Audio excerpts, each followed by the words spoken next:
আসসালামু আলাইকুম, কেমন আছেন সবাই? বলেন তো এগুলো কি চারা? এগুলো হলো যে বোম্বাই মরিচের চারা। আমার শাশুড়ি নিয়ে আসছে আমার ননদের বাড়ি থেকে, ওই জায়গায় বেড়াইতে গেছিল। আমরা এই যে লাগাইছি, মোট 5টা চারা আনছে। এই জায়গায় লাগাইছি দুইটা, এই পাশে একটা। ওই জায়গায় আমাদের আগে মটার রাখা ছিল, ওই যে বাউন্ডারি দেওয়া ওইটা।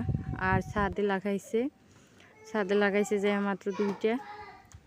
এই 5টা চারা আজকে লাগাইছে বিকেলবেলা। সকালবেলা আমি আর আমার শাশুড়ি মিলে মাটিগুলারে মানে ঠিক করে রাখছিলাম, মানে ইসের গোবরের ফাঁস আর মাটি একসাথে মিক্স করে ওইগুলো টপে দিয়ে রাখছিলাম। এই যে একটা টপে লাগাইছি, আর একটা লাগাইছি ওই পাশে একটা ড্রাম আছে, ওই ড্রামের ভিতরে।